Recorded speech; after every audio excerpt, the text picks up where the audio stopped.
তার মনের থেকে আমল হয়।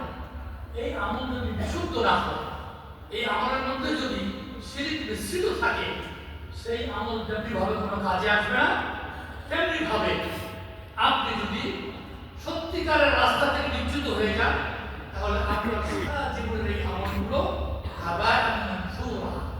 একদম 0 হয়ে যাবে।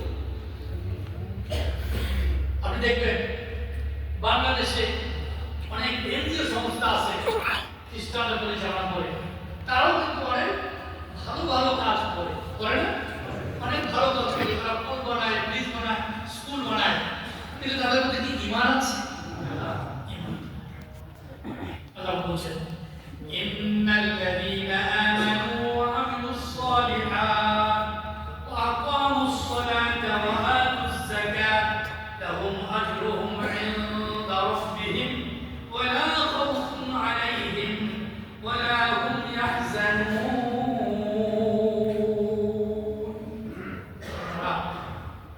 নিশ্চয়ই সেই আল্লাহ তাআলা যারা ঈমান গ্রহণ করেছেন তাদের জন্য, এবং যারা সৎ আমল করেছে, আমলটা সৎ বিশুদ্ধ, এবং যারা নামাজ আদায় করে, এবং যারা যাকাত প্রদান করে,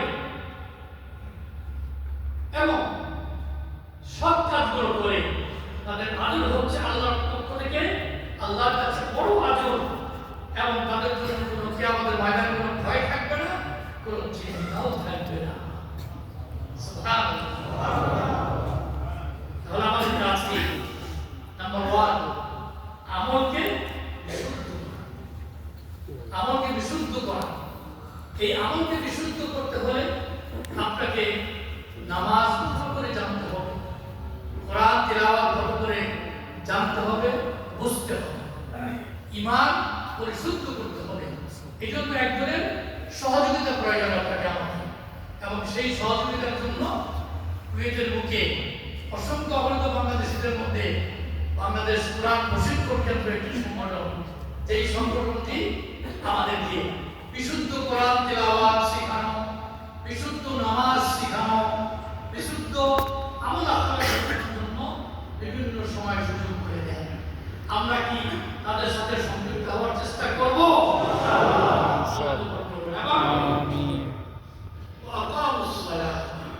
নামাজ শুধু নিজেই পড়বেন তাই নয়, নামাজ আদায় করবেন এবং নামাজ প্রতিষ্ঠা করার জন্য চেষ্টা করবেন। যাকাত নিজে দেব এবং যাকাত ব্যবস্থা কায়েম করার জন্য আমরা চেষ্টা করব। এই কাজগুলো যদি করি, তাহলে আল্লাহ বলছেন যে তাদের জন্য হচ্ছে আল্লাহর বড় ধরনের একটা কাজ, খুব বড় ধরনের কাজ।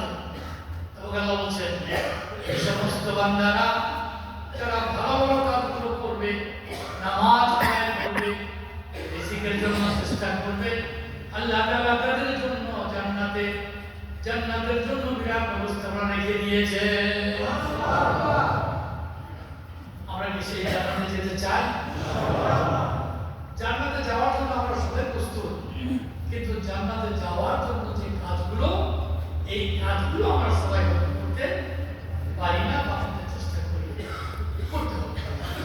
তাহলে আমি বলছি যে বিশুদ্ধ আমল করতে হবে। এই জন্য আপনি আজ থেকে বদ্ধপরিকর হবেন যে আপনার মধ্যে এমন কোনো কার্যক্রম আছে কিনা যেগুলোর মধ্যে শিরকের কোনো গন্ধ আছে, যেগুলোর মধ্যে বিদআতের কোনো গন্ধ আছে, এগুলো আছে। শিরক এবং বিদআত জীবন থেকে পরিশুদ্ধ করে ঝেড়ে ফেলে দিয়ে একমাত্র কেবলমাত্র আল্লাহর ওয়াহদানিয়তের মাধ্যমে ঈমান ভিত্তিক আপনার আমলে আমল হতে হবে। আল্লাহ পাক কবুল করুন। আমিন। আমি আগামী পাচ্ছিলাম, সংক্ষেপে এগিয়ে যাচ্ছি যে এরপরে যে কাজটি আমাদের জীবনে কবরের জন্য রয়েছে, সেটি হচ্ছে যে তাকওয়ার জীবন। কিসের জীবন? তাকওয়ার জীবন। ইয়া আইয়ুহাল্লাযীনা আমানু তাকুল্লাহ, ঈমানদার বান্দাগণ আল্লাহ তাআলাকে ভয় করো। ভয় কাকে করো? এবং ওয়াতাকুরুনা সুবহা কদ্দামাত লিগাদ, ওয়াতাকু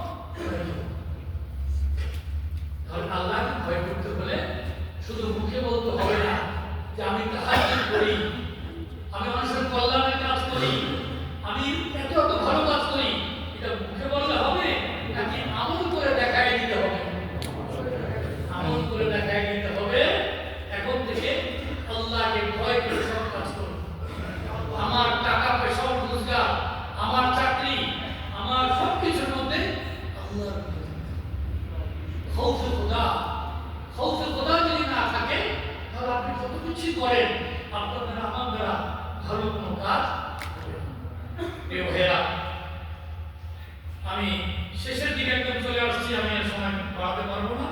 সর্বশেষ যে কথাটা, মৃত্যু করার পরে আপনার আমার মৃত্যুর পরে যে আখেরাত আসবে, সেই জীবনের জন্য যে পাথর সংগ্রহ করছি, এই পাথর সংগ্রহ করার প্রধানতম একটি কাজ হচ্ছে আমাদের সাদাকায়ে জারিয়া করে যাওয়া।